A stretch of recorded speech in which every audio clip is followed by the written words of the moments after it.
À partir du tableau de contingence, on sait créer des diagrammes en 3 dimensions. On donc visualise la distribution des effectifs ou des fréquences en généralisant certains diagrammes du deuxième chapitre. Si les 2 variables sont qualitatives, on crée un diagramme en barre en 3 dimensions. On commence par mettre les modalités de chaque des variables dans le plan et après, on associe à chaque couple un bar, donc on met un bar au-dessus de chaque intersection avec hauteur égale à l'effectif ou la fréquence du couple. De cette manière, pour la combinaison des variables partie de bourgmestre et province, on obtient cette visualisation. Si les 2 variables sont quantitatives et discrètes, on fait la même chose mais on crée de cette manière un diagramme en bâton en 3 dimensions. De nouveau, l'auteur du bar est égal à l'effectif ou la fréquence observée pour ce couple. Si les 2 variables sont quantitatives mais continues, on pourrait créer un histogramme en 3 dimensions.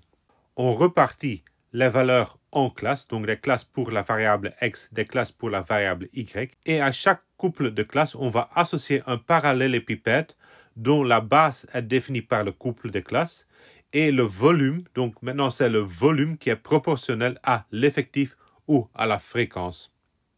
Quand une des variables est quantitative et l'autre est qualitative, on doit visualiser la distribution d'une autre manière. La façon de visualiser la distribution à ce moment-là est de créer une boîte à moustaches par valeur, par catégorie de la variable qualitative. L'exemple montre le cas pour la combinaison province en fonction de l'indice de richesse. On a déjà créé exactement la même représentation dans le chapitre 3. Retournons maintenant au cas avec 2 variables quantitatives. Pour 2 variables quantitatives, on pourrait aussi créer le diagramme de dispersion. Donc c'est une visualisation, c'est une représentation en 2 dimensions au lieu de 3 dimensions. Le diagramme de dispersion est une visualisation très naturelle et très simple.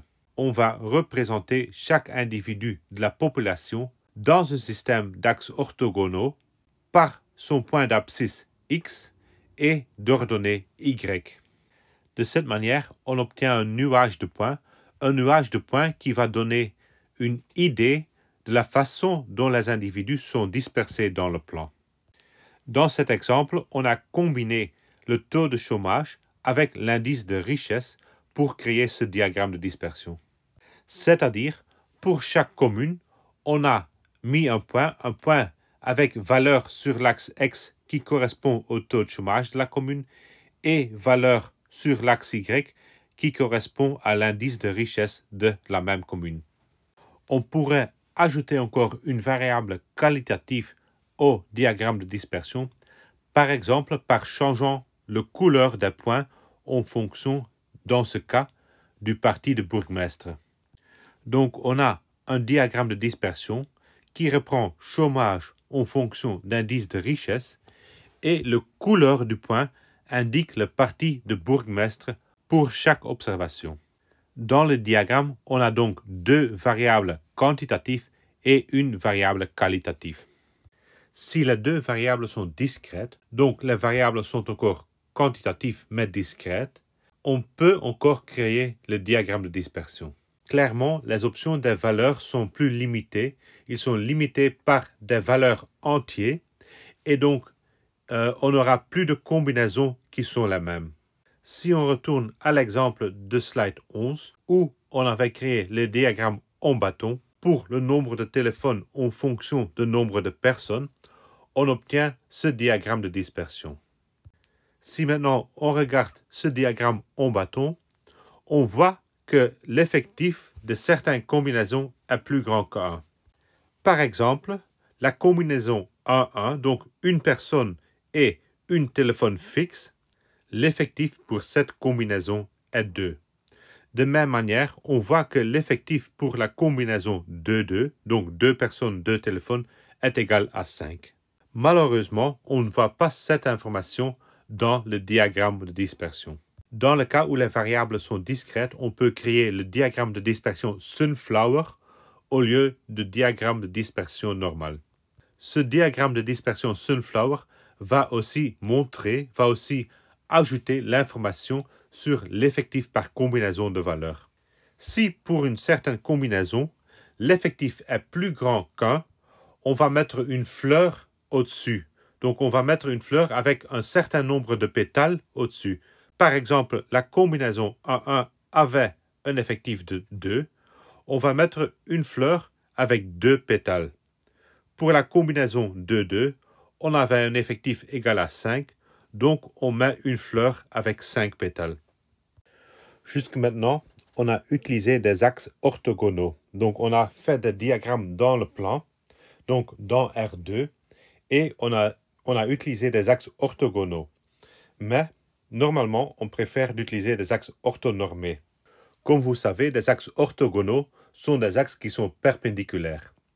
Des axes orthonormés sont des axes orthogonaux, mais pour lesquels les unités en abscisse et en ordonnée sont les mêmes. Cela veut dire que la distance sur les deux axes pour indiquer une unité est la même. Généralement, il n'y a pas de raison pour que les deux variables aient la même unité. La variable x pourrait par exemple être le poids d'une personne exprimé en kilos et la variable y sa taille exprimée en centimètres. Et même si les unités sont les mêmes, la dispersion des deux variables pourrait encore être différente. Si la dispersion est différente pour x et pour y, cela implique qu'un même écart placé horizontalement ou verticalement, donc sur l'axe horizontal ou sur l'axe vertical, n'a pas la même importance. Si on donc avance une unité sur l'axe horizontal ou une unité sur l'axe vertical, l'importance, la significance de cette augmentation n'est pas la même. Pour résoudre ce problème, il convient de standardiser les données. Donc, on va soustraire la moyenne et diviser par l'écart type. La nouvelle variable qu'on obtient est une variable sans unité et c'est facile à prouver que cette variable a une variance de 1. Pour ce calcul, on sait que la variable x a comme moyenne x bar et comme variance s carré. Calculons maintenant la variance de la variable x'. Par définition de x', c'est la variance de x moins x bar divisé par s. Celle-ci est égale à 1 divisé par s carré fois la variance x moins x bar, et la variance x moins x bar est égale à la variance de x. On a vu cette propriété quand on parlait de la variance en chapitre 3. Finalement, on sait que la variance de x est égale à s carré, et donc la variance x' est égale à 1. Par conséquent, si on fait une standardisation des deux variables, les deux variables auront la même dispersion. Prenons l'exemple taux de chômage et indice de richesse. Si on indique les observations dans un repère orthogonal, on obtient ce diagramme de dispersion. Le taux de chômage est exprimé comme un taux et les valeurs sont quelque part entre 0 et 30, donc l'étendue est environ 30, tandis que l'indice de richesse est une variable avec valeur entre 70 et 140, et donc l'étendue est environ 70. Clairement, les unités des deux variables ne sont pas les mêmes, et aussi la dispersion est vachement différente. Si on les met dans un repère orthonormé, on obtient le diagramme à droite. Pour ce diagramme, on voit que les distances par unité sur l'axe horizontal et l'axe vertical sont les mêmes. Donc une différence de 20 sur l'axe horizontal ou une différence de 20 sur l'axe vertical a la même distance. Mais remettre les observations dans un repère orthonormé n'a pas changé la différence en unité ni la différence en dispersion. À cause de cette différence en dispersion, les écarts horizontaux et verticaux ne sont pas comparables. On doit donc standardiser les variables, c'est-à-dire pour chaque variable séparément, on va soustraire la moyenne de cette variable et diviser par l'écart type de cette variable. Cela nous donne des observations standardisées qu'on pourrait mettre dans un repère orthonormé. Les nouvelles variables n'ont pas d'unité et la même dispersion et donc sont comparables maintenant. Parfois, c'est aussi utile de transformer les données. Prenons par exemple cette série bivariée. On a, pour différents animaux, le poids du corps exprimé en kilos et le poids du cerveau en grammes. Les unités des deux variables ne sont pas les mêmes. Une variable est exprimée en kilos, l'autre en grammes, mais c'est facile à résoudre. On multiplie le poids du corps par 1000 pour obtenir le poids du corps exprimé en grammes.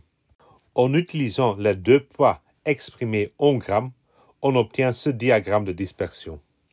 On voit que la plupart des observations est concentrée dans le coin inférieur gauche.